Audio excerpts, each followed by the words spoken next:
अस्सलाम वालेकुम नाजरीन। एपिसोड नंबर 158 का आगाज़ कुछ इस तरह होता है। तुर्गुत बेस्मान साहब से कह रहे होते हैं, क्या आपको याद है जब पहली बार आपकी और मेरी मुलाकात हुई थी तो मैं आप पर बहुत गुस्सा कर रहा था, लेकिन आपने मुझसे कहा था कि तुम मुश्किल वक्त का सामना कर रहे हो, ये वक्त भी गुजर जाएगा और तुम हम में से हो, लिहाजा कभी भी खुद को अकेला मत समझना। उस्मान साहब ये बातें सुनने के बाद मुस्कुरा रहे होते हैं और फिर तुर्गुत बेस्मान साहब से पूछते हैं, आपको कैसे मालूम था कि मैं आपका साथ दूंगा?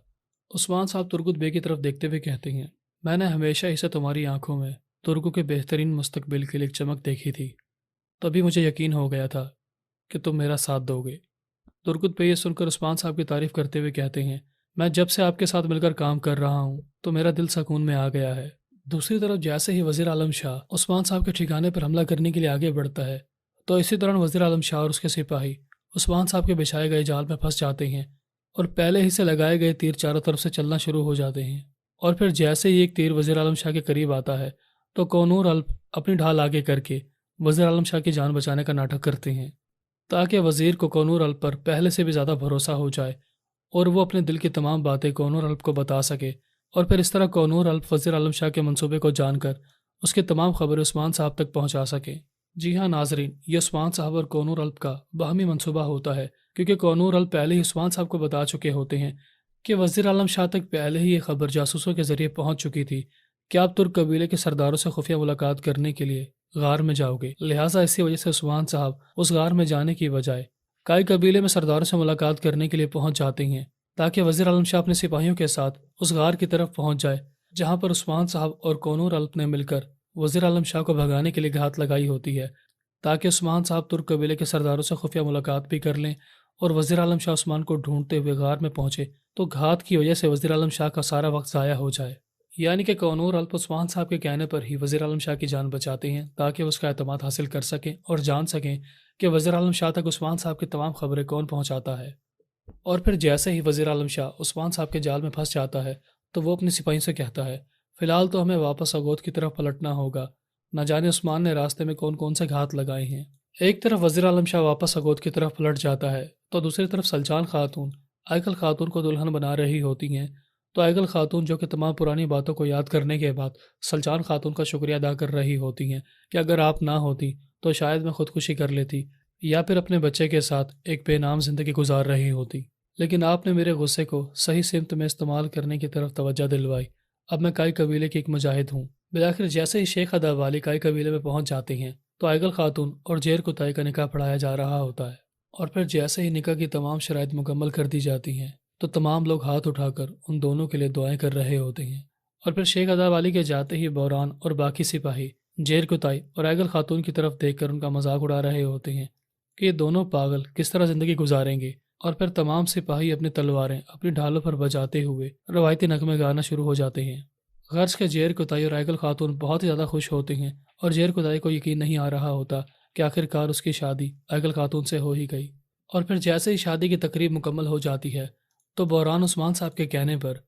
बाकी तुर्क कबीले के सरदारों से मुलाकात करने के लिए जंगल में पहुंच जाता है। और फिर जैसे ही तुर्क कबीले के सरदार जंगल में पहुंचते हैं तो वह हैरान और परेशान होकर पूछते हैं कि उस्मान साहब ने तो हमें काई कबीले में बुलाया था, लेकिन आप हमें मुलाकात करने के लिए जंगल में खुफिया जगह पर क्यों ले आए हैं?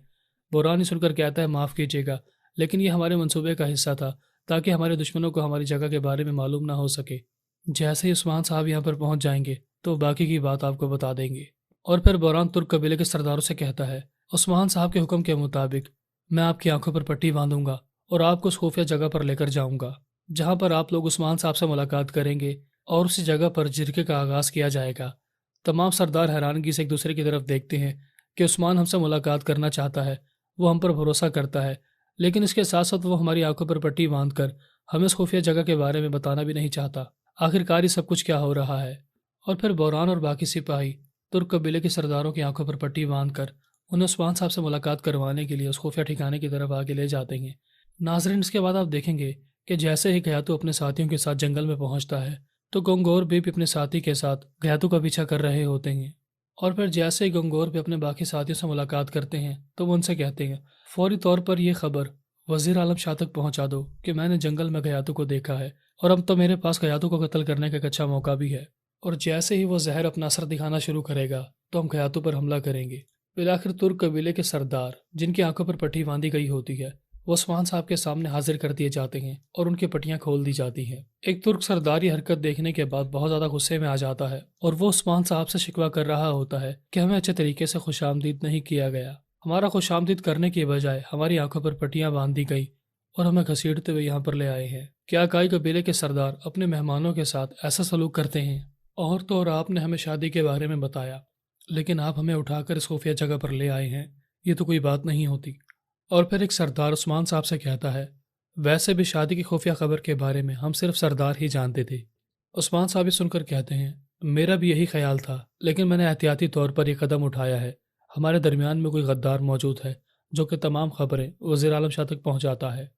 یعنی ہمارے درمیان میں ایک غدار موجود ہے۔ یہ سنتے تمام سردار حیرانگی سے ایک دوسرے کی طرف دیکھتے ہیں کہ ایسی گھٹیا حرکت کون کر سکتا ہے۔ اور پھر ایک سردار آگے بڑھ کر کہتا ہے، اگر عثمان صاحب نے قدم اٹھایا ہے تو اس میں کوئی نہ کوئی سچائی ضرور ہوگی، اور جو لوگ اس جرگے میں شامل ہو کر ہمیں دھوکہ دینے کی کوشش کرے گا تو اس کے ساتھ بہت برا سلوک کیا جائے گا۔ دوسری طرف جیسے ہی گیاتو جنگل میں آگے کی طرف بڑھ رہا ہوتا ہے تو گیاتو کے بہترین لڑاکا وہاں پر پہنچ جاتے ہیں۔ منگول کمانڈر یہ منظر دیکھنے کے بعد کہتا ہے، کیا تمہیں ہمارے سپاہی پر بھروسہ نہیں ہے جو تم نے مزید خطرناک لڑاکوں کو بلا لیا ہے؟ گیاتو یہ سن کر اپنے گھوڑے سے نیچے اترتا ہے اور وہ لڑاکو سپاہیوں کے پاس جا کر کہتا ہے، مر جاؤ۔ یہ الفاظ سنتے ہی وہ سپاہی خنجر نکال کر اپنی گردن کاٹنے ہی والا ہوتا ہے۔ گیاتو سپاہی کا ہاتھ پکڑ کر کہتا ہے، دیکھا، تم لوگ میری حفاظت کرنے کے لیے لڑتے ہو، لیکن یہ ایسے خطرناک سپاہی ہیں، میں انہیں مرنے کا حکم دوں گا تو یہ بغیر کسی سوال کے اپنی جان قربان کرنے کے لیے تیار ہو جائیں گے۔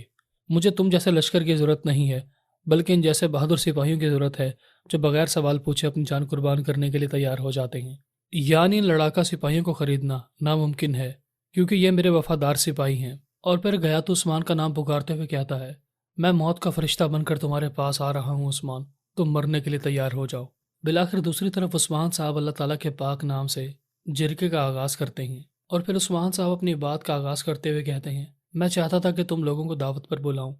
جیر کتائی کی شادی تھی اور بہت بڑی دعوت کا اہتمام کیا گیا، اور اگر وزیر اعظم شاہ والی مصیبت نہ ہوتی تو سوغوت میں ہمارے سرداروں کے لیے خیمے لگائے جاتے اور ان کے لیے دعوت کا اہتمام کیا جاتا، لیکن تمام صورتحال تمہارے سامنے ہے۔ ایک سردار یہ سن کر کہتا ہے، اگر آپ ان صورتحال کے بارے میں بات کر رہے ہیں جو کہ پہلے ہی سے خراب ہے تو آپ ان تمام صورتحال میں جیر کتائی کی شادی کیسے کروا سکتے ہیں؟ عثمان صاحب یہ سن کر کہتے ہیں، اپنے دشمنوں کو اس بات کا احساس دلوانے کے لیے کہ میں جس چیز کا اعلان کرتا ہوں میں وہ کام کر کے بھی دکھاتا ہوں، چاہے پھر وہ لڑائی ہو یا پھر شادی۔ اور اس کے ساتھ ساتھ میں وزیر اعظم شاہ کو اس بات کا احساس دلوانا چاہتا تھا کہ وہ تمہیں سونا دے کر نہیں خرید سکتا، اور آج کے بعد اس کو اس بات کا احساس ہو جائے گا کہ وزیر اعظم شاہ سونا تم لوگوں کو دیتا ہے، لیکن تم لوگ میرے ساتھ مل کر کام کرتے ہو، کیونکہ وزیر اعظم شاہ کو ہماری ترقی سے یا ہماری خوشحالی سے کوئی لینا دینا نہیں ہے، بلکہ سرحدی علاقوں پر تو ہمارے قبائل آباد ہیں، ہمیں متحد ہو کر چلنا ہوگا، تبھی ہم کامیاب رہ پائیں گے۔ اور تو اور وزیر اعظم شاہ کو بھی اس بات کا احساس ہو چکا ہے کہ ہم متحد ہو کر بغاوت کرنے والے ہیں، ہم ترکوں کے بہترین مستقبل کے سپنے دیکھ رہے ہیں، لیکن وزیر اعظم شاہ اس بہترین خواب کو ایک بغاوت سمجھتا ہے۔ میرا خیال ہے کہ اب تم لوگوں کو مکمل طور پر سمجھ آ چکی ہے کہ تم لوگوں نے کس کا ساتھ دینا ہے، میرا یا وزیر اعظم شاہ کا۔ ناظرین، ایپیسوڈ نمبر 158 کا اختتام ہوا، ملتے ہیں نیکسٹ ایپیسوڈ کے ساتھ، تب تک اپنا خیال رکھیے گا، اللہ حافظ۔